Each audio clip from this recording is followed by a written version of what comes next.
చూస్తే తెలిసిపోయి ఉంటుంది. So it's my birthday vlog. నా బర్త్డే రోజు ఎర్లీ మార్నింగ్ 2:30కి మాకు సుప్రభాత సేవ ఉంది. సో అందుకని దానికి ముందు రోజే, నా బర్త్డే ముందు రోజే మేము తిరుమలకి స్టార్ట్ అయిపోయాము.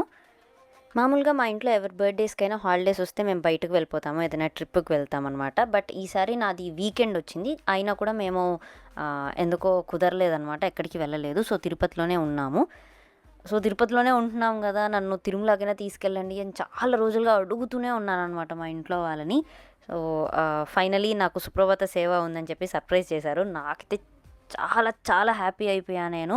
ద బెస్ట్ బర్త్డే గిఫ్ట్ అంటే ఇదే అనమాట. నార్మల్గానే తిరుమలకి వెళ్ళేటప్పుడు ఆ ఎగ్జైట్మెంట్ అస్సలు చాలా చాలా హైలో ఉంటుంది. అండ్ అలాంటిది బర్త్డే రోజు స్వామివారి దర్శనం చేసుకుంటున్నామంటే ఇంకా ఇంకా చాలా చాలా హ్యాపీగా ఉంది. అసలు మాటలో చెప్పలేను నాకు ఎంత హ్యాపీగా ఉన్నిందా.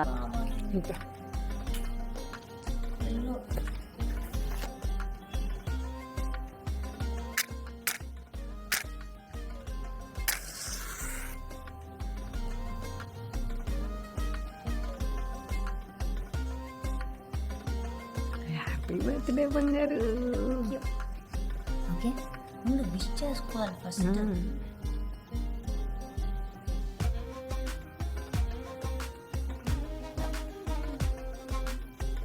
Happy birthday to me, happy birthday to me, happy birthday, happy birthday, happy birthday to me.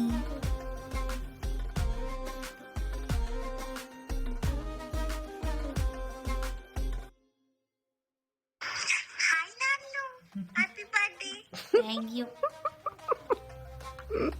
చీకట్లో ఏం చేశాను? కేక్ కావాలా? సరే తిను, నీకే ఫస్ట్.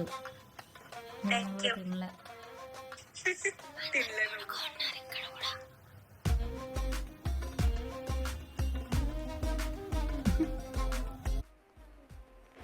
అసలు తిరుమల వెళ్తే అదేంటో ఒక తెలియని ఒక ఫీలింగ్ అనమాట. చాలా ప్రశాంతంగా ఉంటుంది. అసలు గోపురం అవన్నీ చూస్తూ అలా ఉండిపోవాలనిపిస్తుంది. ఏమైనా అడిగాను అనమాట. ప్రియక్కే వచ్చి మేకప్ చేశారు, ఇంటికి వచ్చి చేశారు. నాకు ప్రియక్క మేకప్ చాలా చాలా ఇష్టం గైస్. అసలు ఎంత బ్యూటిఫుల్గా రెడీ చేస్తారంటే, అసలు ఆ ఫ్లాలెస్ మేకప్ ఇస్తారు. ఆ స్మూత్గా ఉంటుంది ఫేస్, అసలు ఏదో ఫిల్టర్ వేసినట్టే ఉంటుందన్నమాట.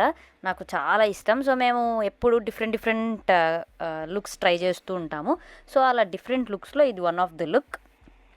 అండ్ ఇట్లా హాఫ్ పోనీ ట్రై చేద్దాం అనుకొని ట్రై చేస్తున్నాము. అండ్ మేకప్ అయితే నాకు అసలు ఐడియా ఉండదు, అక్కే చేసేస్తారనమాట.